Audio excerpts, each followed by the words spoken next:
Welcome to Southwest Desert, where adventure meets the arid beauty of the American Southwest. Join us as we explore the rugged landscapes, uncover hidden historical gems, and dive deep into the rich legends and culture of this iconic region. Subscribe now and hit the bell icon so you don't miss out on the latest desert adventures. Please leave a like or comment.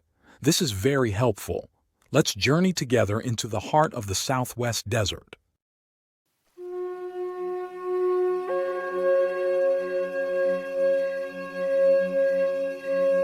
Imagine sitting in the scorching Arizona desert, exhausted from miles of walking, when you lean against a Palo Verde tree for shade.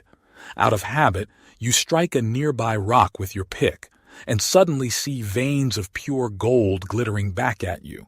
Now imagine walking away from that fortune and never being able to find it again for the rest of your life.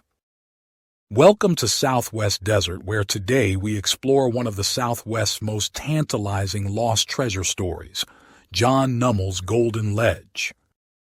The year was sometime in the late 1890s, and the Arizona Territory was still wild, untamed, and filled with fortune seekers. Among them was a German immigrant named John Nummel, a man who would become known as perhaps the walkingest man in the entire Colorado River country. No small title in an era when prospectors traveled primarily by foot across some of the most inhospitable terrain in America. This is the story of a man, a moment, and a mystery that would haunt him for the rest of his life. John's story begins in Germany, where tales of America's Wild West filled his imagination. Young and adventurous, he emigrated directly to California before making his way to Arizona Territory, where he would spend the remainder of his long life. The exact year of his arrival is uncertain, though he often boasted to friends, "I know every judge and every official that's been elected in Yuma County since 1872. What we do know is that by the early 1880s, Nummel was working at the Red Cloud mine shortly after it was purchased by a New York company around 1881 or 1882. The Red Cloud was famous for its silver, and John was there during its heyday, not just as a worker but also developing claims of his own. From the 1880s until World War II, John hiked, rode, prospected, and worked throughout the mountain ranges of southwestern Arizona, the Trigos, the Chocolates, the Kofas, Castle Domes, Lagunas, and Gilas. He found employment at some of the region's most notable mines: the Red Cloud, La Fortuna, the King of Arizona, the North Star, and across the border in California at Picacho and Hedges. But what set John apart from other miners wasn't just his preference for walking, it was his restless spirit. He couldn't stay in one place for long. As his friend Clyde Stewart later recalled, John had a pattern. He would work steadily at one mine until inevitably butting heads with a foreman or boss, quit in a huff, and then trek to another mine to start the cycle again. And it was during one of these transitions that John Nummel stumbled upon what might have been the greatest discovery of his life. Between the Red Cloud and La Fortuna mines ran an old trail that few people used, especially during the brutal summer months. The two mines were more than 40 miles apart, a distance most would consider daunting. For John Nummel, it was just another walk. On one particularly hot summer day, John once again found himself at odds with the management at the Red Cloud. Following his usual procedure, he filled his gallon canteen, slung it over his shoulder, and set off on foot for La Fortuna. As was his custom, he didn't stick precisely to the main trail.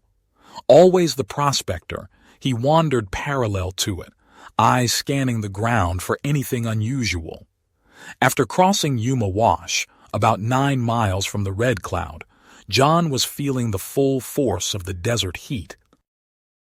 "It was hot as the devil," he later told Stewart, decades after the incident. "And there was that Palo Verde tree. I went over and sat down in its shade. My canteen was pretty near empty, but I took a drink anyway. Then I just sat there and rested in the shade. As he rested, he noticed something beside him, a ledge of what appeared to be dirty quartz cropping out right next to where he sat. And then, as John described it, out of habit more than anything else, I took my pick and broke a piece off. What happened next would haunt John for the rest of his life. It was yellow quartz, John recalled, his eyes brightening even decades later when telling the story. And was it rich and pretty? Free yellow gold in yellow quartz. He had stumbled upon a ledge of gold-laden quartz, a vein potentially worth a fortune. But John faced a dilemma. He had neither the tools to properly develop the site nor the supplies to sustain himself while working it. The summer heat made hard labor potentially dangerous, and he certainly didn't want to return to the Red Cloud after his dramatic exit. Not only was it a matter of pride, but he feared the other miners would realize something extraordinary had brought him back and might follow him to his discovery. John made a fateful decision. He would continue to La Fortuna as planned, work there to save money, and return properly equipped when the time was right. The ledge had remained undiscovered for eons. Surely it would wait a little longer. So he pocketed the sparkling piece he had broken off, carefully concealed the freshly exposed surface of the quartz ledge, and continued his journey. John was running low on water, but he knew relief was near. About a mile further along the trail was a small natural rock tank he had come to rely on during his journeys. These natural water catchments, too small to appear on maps or earn official names, were lifelines for desert travelers. This particular one would hold water for 6 months after a good rain. John refilled his canteen there and pressed on to La Fortuna. Join my Patreon community and discover my art print products on my website in the links provided in my description and link above. Also, if you would like a particular image from my videos, give the timestamp for image, and I will upload it to my website and Patreon. Thank you. At La Fortuna, history repeated itself. John worked peacefully for a while, then inevitably clashed with the foreman and quit. But rather than returning directly along the same trail as he had planned, fate intervened. He caught a ride on a spring wagon to Yuma, then to Picacho on the California side of the Colorado River. A friend rode him back across to Arizona, and he made his way to the Red Cloud via a completely different route. This detour might seem bizarrely complicated to outsiders, but because of the great half-circle the Colorado River makes between Norton's Landing and Yuma, it was actually a logical alternative once John had ended up in Yuma. John still had money from his work at La Fortuna and might have eventually retraced his steps to find the gold ledge. But the Red Cloud was booming, and the camp supported several saloons. John had a weakness for such establishments and soon embarked on what his friends called the fireworks of a first-class celebration. When it was over, he was broke, miserable, and in immediate need of employment just to eat. He went back to work at the Red Cloud. When he finally did quit again and set out to relocate his golden discovery, what had seemed a simple task in his mind proved impossible. He crossed Yuma Wash and entered what he thought was familiar territory. But everything had changed, or rather, his memory had faded. Where were the distinctive ridges and buttes he thought he had committed to memory? Which Palo Verde tree among so many was the right one? He had been away too long, and too many subsequent experiences had blurred the details of his discovery. Even the hills seemed like strangers now. A gold ledge waiting to be developed and shown to mining company buyers is one thing. A lost mine is quite another. All men must eat, so John spent most of his time working, but he hunted for the lost yellow ledge whenever opportunity permitted. Some believe he even took a job as watchman at the inactive Red Cloud mine in the late 1920s and early 1930s, specifically to be close to the area where he believed his golden ledge lay hidden. Interestingly, Eldred D. Wilson, a geologist with the Arizona Bureau of Mines, stated in a 1933 bulletin that these chocolate mountains contained no known mineral deposits of economic importance. He wasn't aware of even a single prospect in the range. But until his dying day, John Nummel remained absolutely certain that there was at least one rich gold mine hidden among those rugged peaks and valleys. For him, the two critical clues to relocating the yellow quartz ledge were the point where the old trail crossed Yuma Wash and the little natural rock tank where he had refilled his canteen. He had made his discovery after crossing the wash and within a mile of the tank. In 1947, Clyde Stewart, Ed Rochester, and Shorty Mills were on an expedition to the Red Cloud to collect some of the wolfenite crystals for which the mine was famous among mineral collectors. They camped at Laguna Dam, where John Nummel, now in his 70s and living on a state pension in a small cabin nearby, was preparing for one final search. John was there and all excited and fixing to go up to Yuma Wash where the Fortuna Trail came in and hunt for that gold mine again.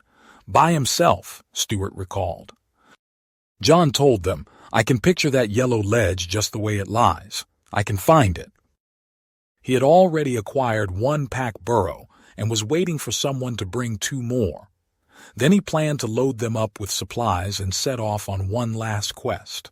But his friends were concerned. John was around 72 years old by then, and they tried to dissuade him from making such a difficult journey alone.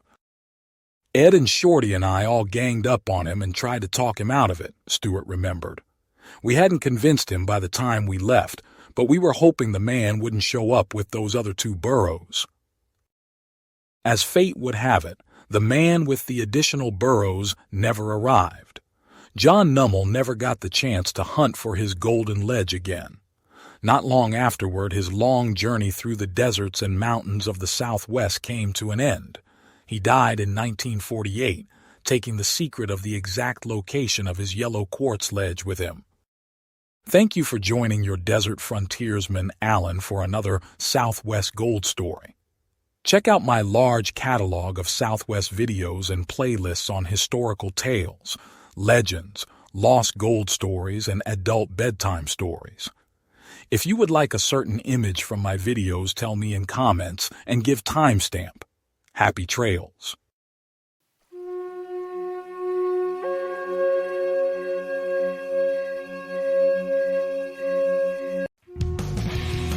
Thanks for watching. If you enjoyed this video, don't forget to like, comment, share, and subscribe for more great content. Hit the notification bell so you never miss an update. See you in the next video.